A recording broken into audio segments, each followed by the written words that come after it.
L'essentiel, la suite avec Patricia Lémonière. Bonjour Patricia. Et Bruno Darou. Bonjour Bruno. Oui, bonjour Raphaël. Au sommaire, ces honneurs réservés par Donald Trump à l'Arabie Saoudite. Le prince héritier Mohammed Ben Salman accueilli en grande pompe à Washington et pour cause. Et il promet 1000 milliards de dollars d'investissement aux États-Unis en échange, entre autres, d'avions de chasse américains F-35. Emmanuel Macron lui se dit disponible pour un échange avec le président algérien Abdelmadjid Tebboune en marge du G20 qui aura lieu le week-end prochain en Afrique du Sud. Déclaration faite après le retour ici en France de l'écrivain franco-algérien Boualem Sansal, reçu à l'Elysée après presque un an passé en détention en Algérie et 6 jours sous observation après sa libération en Allemagne. C'est tout de suite, on va plus loin.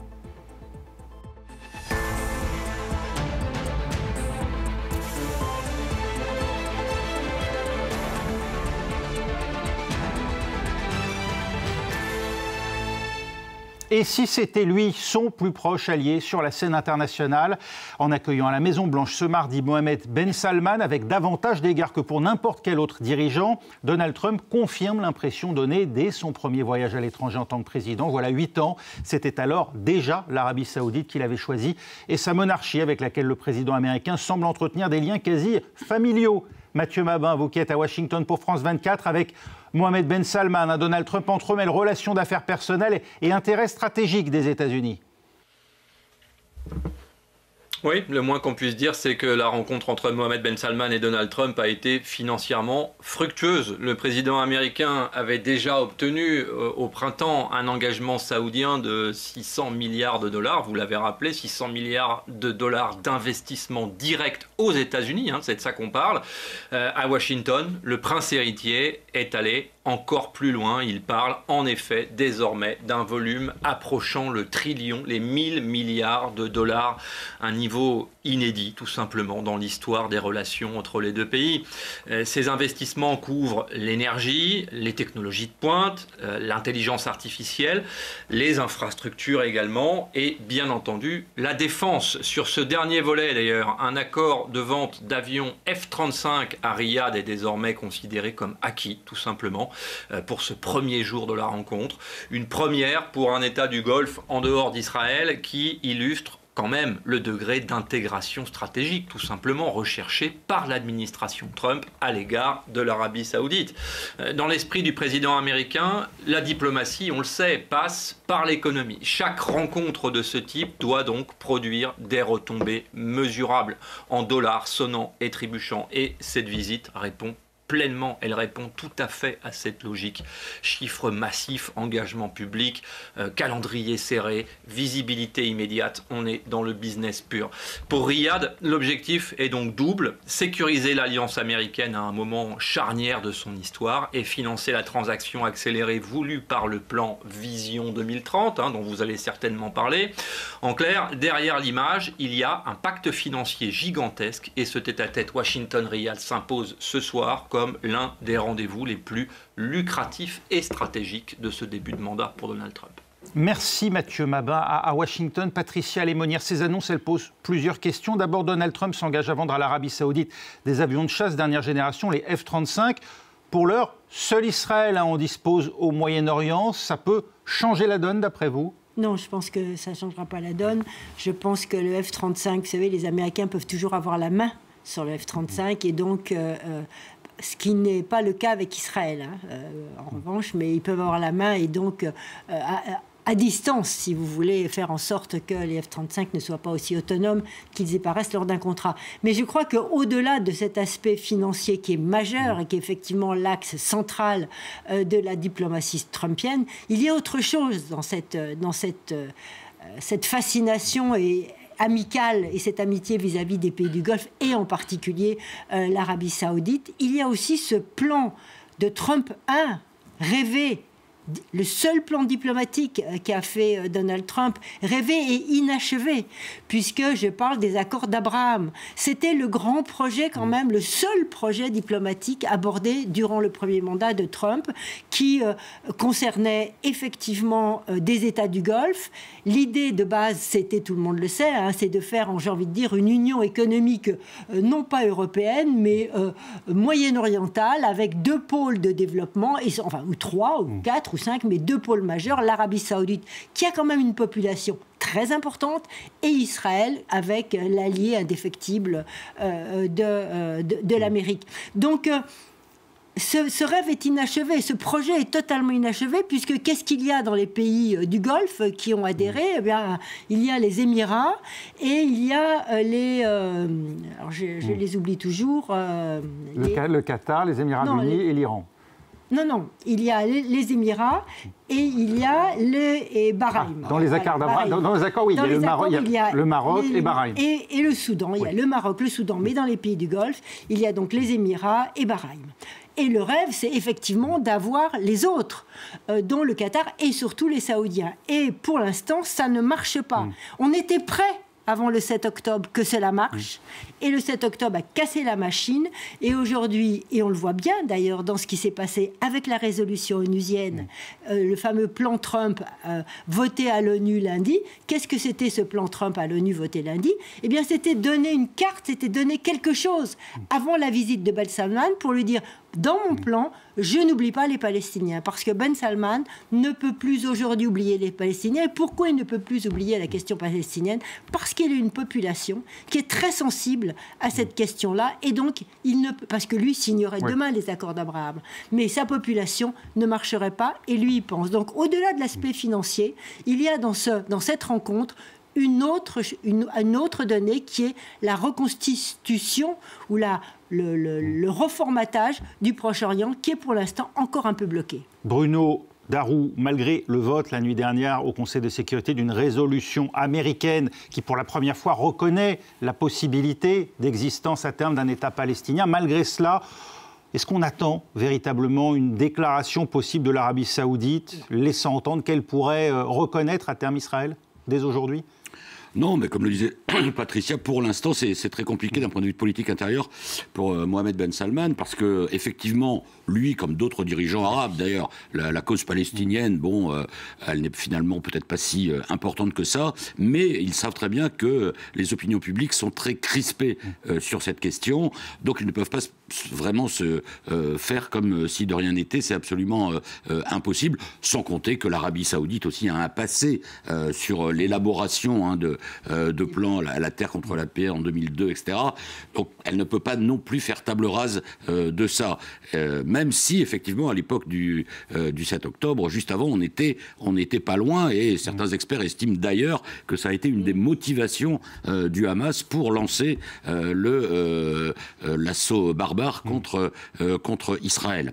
Donc, pour le moment, on n'y est pas. En attendant, on fait du business. Pour Donald Trump, c'est compliqué aussi parce qu'il a besoin, justement pour que son plan sur Gaza réussisse, ce qui n'est franchement pas gagné, hein, cette force de stabilisation internationale, il a plus besoin là des pays arabes. Donc il ne peut pas non plus complètement lâcher Israël. Il sait qu'avec ce gouvernement Netanyahou, la perspective d'un État palestinien n'est pas prête de se réaliser. Alors peut-être espère-t-il, ou se dit-il, que Benjamin Netanyahou ne sera pas éternel au pouvoir, puisqu'Israël est une démocratie. Cela dit, même en Israël aujourd'hui, même à gauche, très peu prônent encore la possibilité d'un État palestinien, sans compter évidemment la réalité sur le terrain, qui fait que cette perspective est quand même relativement utopique aujourd'hui. La visite, en tout cas, aujourd'hui de Mohamed Ben Salman à Washington dénote, parce que pendant 4 ans, il était persona non grata dans la capitale américaine. En cause, la mort d'un journaliste, Jamal Khashoggi, résident aux États-Unis, travaillait notamment pour le Washington Post, et assassiné dans le consulat saoudien à Istanbul par des agents venus d'Arabie saoudite. C'est en tout cas ce qu'en ont conclu les renseignements américains à l'époque. Son corps n'a jamais été retrouvé. Son cas a été évoqué justement par un journaliste dans le bureau ovale aujourd'hui. Écoutez la réaction de Donald Trump et de Mohamed Ben Salman. En ce qui concerne le journaliste Khashoggi, la souffrance d'entendre toute personne qui perd la vie pour aucune raison valable. Nous ferons toutes les étapes nécessaires pour que l'enquête commence en Arabie Saoudite, et nous allons améliorer notre système pour être sûr qu'une telle chose n'arrive plus. C'est douloureux et c'est une énorme erreur. Nous ferons de notre mieux pour que cela se reproduise plus. 4 extrêmement controversé. Beaucoup de gens n'aimaient pas cet homme dont vous parlez, que vous l'aimiez ou non.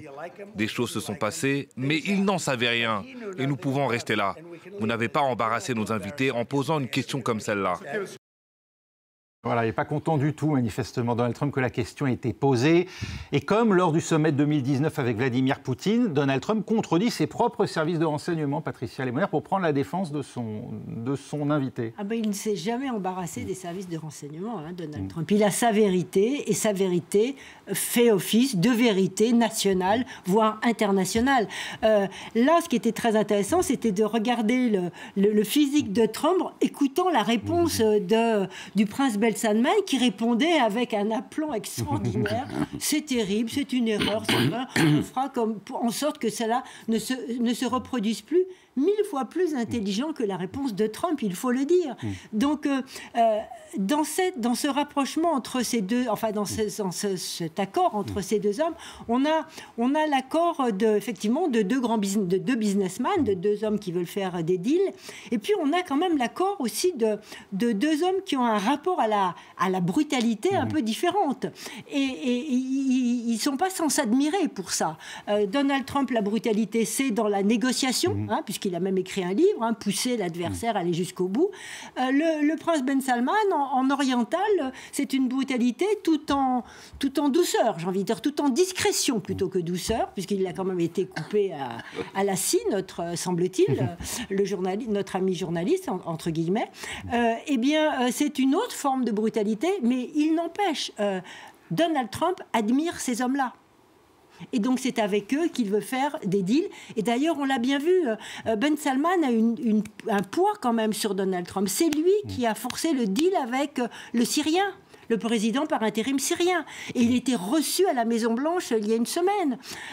Donald Trump est allé lui serrer la main lors de son premier voyage. Donc, pour Donald Trump, Ben Salman est un homme très important de ce dispositif, on l'a très bien dit, géopolitique, peut-être pour son prix Nobel de la paix, dont il rêve toujours, et aussi pour ses affaires des États-Unis et affaires personnelles. Eh bien oui, parce que les deux sont toujours mêlés, au point effectivement d'en oublier la question des droits de l'homme. Il a été interrogé à ce sujet, Donald Trump, et il dit que Mohamed Ben Salman a un bilan incroyable en la matière. Oui. De toute façon, Donald Trump n'hésite jamais à employer des qualificatifs incroyables, voilà, justement, comme incroyable, ou magnifique, extraordinaire. Ça ne lui fait absolument pas peur. Après, au-delà, effectivement, de cette relation interpersonnelle qui, effectivement, est assez forte, il y a quand même aussi des intérêts stratégiques. C'est vrai que les États-Unis ne sont plus autant dépendants du pétrole saoudien qu'ils l'ont longtemps été, parce que, d'ailleurs, comme l'a souligné à 2 ou 3 reprises Mohamed Ben Salman, qui a parlé effectivement plus en chef d'État et véritable homme politique que Donald Trump, parce qu'il y avait Donald Trump qui a encore insulté Joe Biden, Barack Obama, enfin bon, d'une vulgarité quand même assez incroyable, et d'une rancœur surtout. Et Mohamed Ben Salman, lui, a quand même répété à plusieurs reprises que la relation entre les États-Unis et l'Arabie Saoudite avait 90 ans d'existence, qui était une façon quand même de dire que tout n'avait pas commencé avec Donald Trump, et que c'était une relation importante de toute façon depuis longtemps. Et Mohamed Ben Salman, il joue aussi intelligemment sur plusieurs tableaux, ce qui inquiète d'ailleurs Donald Trump, d'où cette espèce de tapis rouge qui lui est déroulé, parce que Mohamed Ben Salman a de très bonnes relations économiques avec la Chine, la Russie aussi. Il s'est un peu émancipé de la tutelle américaine, et aujourd'hui il est presque pas en position de force, mais Donald Trump est obligé quand même de le tenir en haute considération, alors même, encore une fois, que les États-Unis ne sont quasiment plus dépendants du pétrole saoudien. Oui, et il avait un objectif, d'après vous, Mohamed Ben Salman, après ce que les États-Unis viennent de concéder au Qatar, notamment pour obtenir d'ailleurs ce plan de paix au Proche-Orient, cette forme d'accord de défense mutuelle, c'est ce qu'envisageait Mohamed Ben Salman en se rendant à Washington, Patricia Lemonnier. Je pense que, deux choses. L'histoire du Qatar, effectivement, qui a arraché à Donald Trump cet accord de défense, que certains ont dit, c'est l'article 5 de l'OTAN. Pas du tout. Il n'y a pas d'automaticité. Ça n'a rien à voir, il n'y a pas d'automaticité. Et puis, pour que ça soit un traité, il aurait fallu que ça soit voté par les chambres, ce qui n'est pas le cas, c'est une lettre, grosso modo, signée, qui n'engage que Donald Trump. Ouais. Qui engage que Donald Trump. Alors ça, quand même, Ben Salman, ça lui plaît pas, que ce petit État avec lequel il est quand même en grande rivalité, ce petit Qatar, puisse avoir un accord et que lui, enfin le chef de la région, ne puisse pas avoir quelque chose de plus consistant. Donc il tient effectivement à cet accord. Depuis toujours, ce sont les États-Unis quand même qui assurent la sécurité effectivement de la péninsule, mais les Saoudiens d'abord ont vu l'histoire du Qatar. Les Israéliens ont pu bombarder sans un interdit américain le Qatar. Et puis surtout, quand en 2018 ou 2019, je me trompe toujours sur la date, les raffineries saoudiennes 2019 ont été bombardées par grosso modo des proxys de l'Iran, on va dire ça comme ça, Trump a regardé de l'autre côté. Donc, ça nous les avait un peu refroidis, les Saoudiens. Et donc, ils se sont rapprochés. Ils ont passé un accord important de défense, entre guillemets, avec le Pakistan. Donc, on le voit très bien, comme on l'a dit justement, qu'ils sont en train de diversifier même leurs alliances. Mais effectivement, ils voudraient passer aussi un accord quand même de défense avec les Américains qui compléterait leur dispositif. Bruno Darroux, c'est voilà l'objectif, mais on n'en est pas là manifestement aujourd'hui. Il n'en a pas forcément besoin. Je crois qu'il n'y aura pas vraiment d'accord. Il n'y a pas d'accord de défense. Oui, il aimerait, mais pour le moment, il va y avoir. C'est du business. Effectivement, alors les Américains vont vendre les 48. Il y a du nucléaire civil quand même. Il y a des puces. Oui, c'est pas un accord de défense. Voilà. Non, mais le nucléaire civil, c'est stratégique. Ah oui, surtout qu'il y a la question de l'enrichissement et du retraitement des déchets, qui pose un vrai problème aux États-Unis. Oui, puis effectivement, l'enrichissement d'uranium, etc. Et sur les F-35, les inquiétudes israéliennes sur la manière, effectivement, dont seront téléguidés ou équipés les F-35. Et Donald Trump a eu une formule pour dire non, mais enfin, bon, ce ne sera pas le même calibre que sur les avions israéliens. Ce n'était pas très clair, mais enfin, le message était, lui, assez clair. C'est-à-dire que Donald Trump, il est un peu sur la corde raide. Il ne veut pas enlever à Israël l'avantage militaire qualitatif, comme disent les États-Unis de longue date. C'est-à-dire que c'est les Israéliens qui doivent avoir le meilleur équipement dans la région. Mais là, avec l'Arabie Saoudite, alors peut-être aussi, vous voyez, c'est un peu un jeu à trois bandes, peut-être aussi pour tordre le bras à Israël en disant, vous voyez, maintenant, même à eux, on leur vend des F-35. Donc, de toute façon, il vaut mieux que vous soyez en paix avec eux. Donc, les accords d'Abraham, voilà, il y a peut-être ce rapport-là, quand on sait en plus que les relations entre Trump et Netanyahou se sont pas mal dégradées. Notoirement mauvaises, oui. Sur le nucléaire aussi, il y avait la Chine en embuscade. Oui, aussi. Oui. Il y a ça aussi, il y a une espèce de truc pour ramener l'Arabie Saoudite. Ça a donné ces petits réacteurs. Pour ramener l'Arabie Saoudite un peu dans le giron américain, parce que... Boualem Sansal, lui, est de retour ici en France. Il a quitté l'Allemagne dans la matinée. Dès son arrivée, Emmanuel Macron l'a reçu à l'Élysée. L'écrivain franco-algérien a passé près d'1 an en détention en Algérie avant d'être gracié la semaine dernière. Alexandra Carini. Aucune image du retour de Boualem Sansal en France pour le moment, mais un communiqué de l'Élysée. Le président de la République a reçu ce jour M. Sansal et son épouse au palais de l'Élysée. Il se réjouit profondément de la libération de M. Sansal, grand écrivain dont la dignité, la force morale et le courage ont été exemplaires. Après la grâce accordée le 12 novembre dernier par le président algérien, l'écrivain de 81 ans avait dans un premier temps rejoint l'Allemagne, un pays qui a joué un rôle clé dans sa libération. Je veux ici redire ma gratitude à l'égard de l'Allemagne, sa diplomatie, Monsieur le chancelier et les ministres compétents et du président Steinmeier pour vraiment les bons offices qui ont été faits par l'Allemagne pour nous aider. C'est vraiment une étape importante à la fois à titre personnel mais pour le pays et pour un écrivain auquel nous sommes attachés.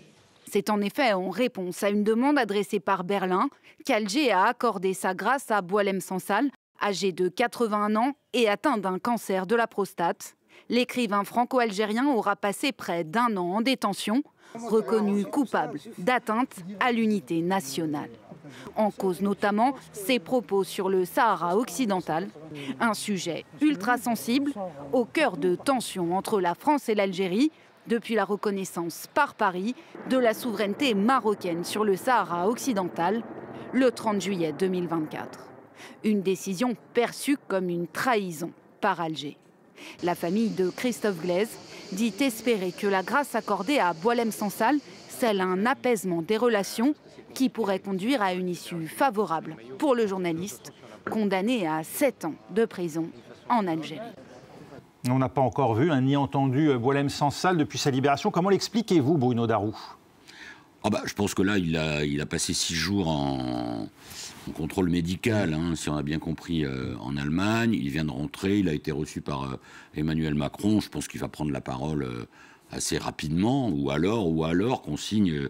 Honnêtement, je ne sais pas pourquoi il reste silencieux, mais enfin là, il vient d'arriver, il a été reçu officiellement à l'Élysée. Je pense qu'il devrait s'exprimer dans les jours qui viennent, ou alors ça fait partie du deal, qu'il reste discret à son retour en France. Sachant qu'un Français reste détenu. J'ai pas de réponse. Comment ? Un Français reste détenu en Algérie, voilà. Christophe Glaise. Oui, voilà. Oui. C'est difficile effectivement d'avoir une idée parce qu'immédiatement quand il est rentré, quand Kamel Daoud l'a eu au téléphone, effectivement, il a fait une déclaration. Enfin là, il lui a parlé, il lui a dit je suis de retour, la lutte continue grosso modo. Et puis après, silence radio. Donc on peut faire des hypothèses, mais ce ne sont que des hypothèses. Le plus important, c'est de voir... Tout simplement, est-il très fatigué aussi, le plus important, c'est de voir ce qui va se passer maintenant entre la France et l'Algérie. On parle effectivement, le président Tebboune et le président français vont tous les deux au G20. Est-ce qu'ils vont se voir ? Est-ce que c'est trop tôt ? Le ministre de l'Intérieur va aller en Algérie, peut-être d'ici la fin de l'année. Est-ce que tout ça Enfin, on est dans un moment de rapprochement. On reprend les contacts sur tout ce qui est contrôle des frontières au niveau de l'immigration, tout ce qui est renseignement de la lutte antiterrorisme. L'Algérie a tout intérêt à ce rapprochement parce qu'elle est en difficulté sur un plan diplomatique international, elle est quand même relativement isolée. Donc elle a aussi son intérêt, mais en même temps, elle a sa population. Et parmi la population algérienne, qui est quand même matraquée à longueur de journée par le côté parfois anti-français de certains journaux, etc., et de certains cadors du régime, eh bien, cette population pourrait ne pas comprendre pourquoi d'un seul coup, après avoir dit pique-pente sur la France, Donc, si vous voulez, je crois que...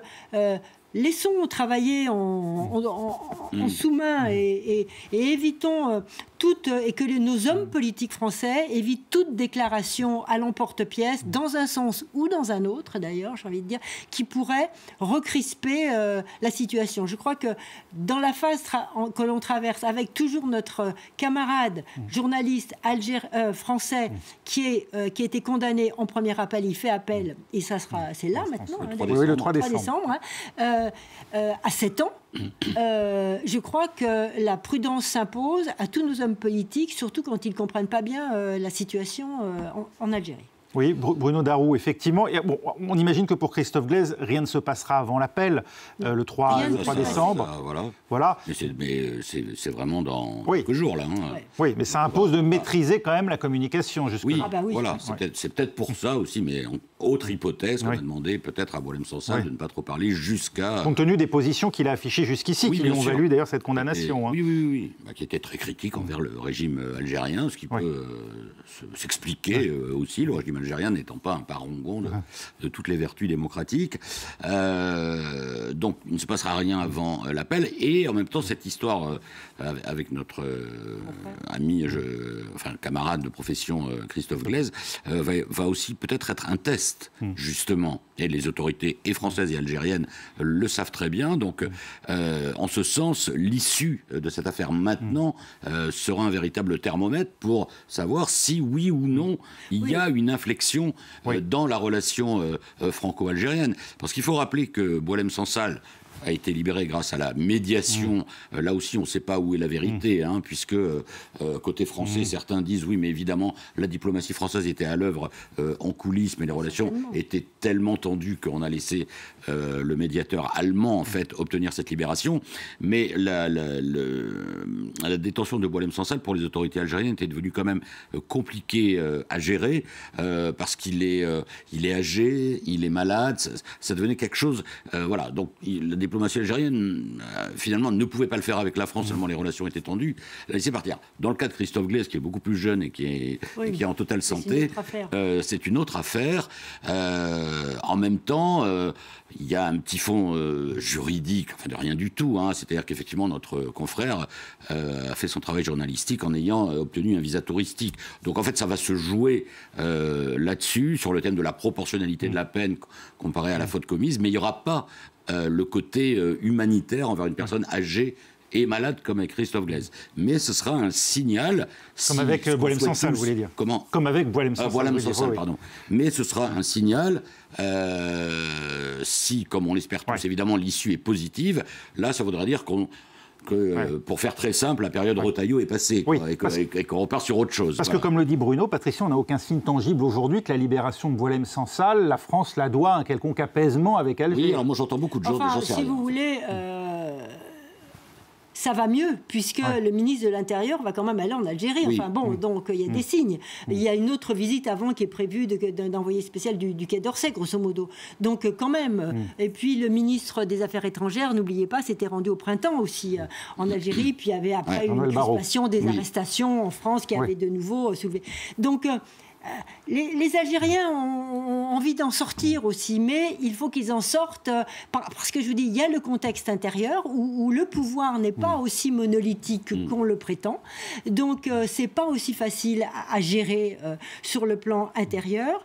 Et puis moi, je suis quand même assez inquiète pour notre camarade parce qu'on va bien voir la peine avec laquelle il va être condamné, parce que quand même, ce qui a été retenu est très lourd, c'est d'association de terrorisme, donc c'est lourd. On espère que la vraie petite faute qui a été commise, entrée sans visa, eh bien ça, c'est du droit commun. Voilà. C'est absolument ridicule. Et donc, ça ne mérite même pas une détention. Ça mérite qu'une chose, ça mérite une expulsion, mais pas une détention. Voilà. Et l'association, avec association d'associations terroristes, est caduque parce que ces rencontres avec les gens de l'association étaient antérieures à la déclaration comme quoi cette association était terroriste. Oui, donc, en plus. Tout ça ne tient pas sur un plan judiciaire, mais ce n'est pas la justice qui décide. Merci beaucoup, Patricia Lémonière. Bruno Darroux, on va plus loin, c'est terminé. On se retrouve dans un instant. La Chambre des représentants aux États-Unis a voté pour réclamer au ministère de la Justice de rendre public le dossier concernant Jeffrey Epstein, ce financier et délinquant sexuel mort en prison. C'était en 2019. Restez avec nous.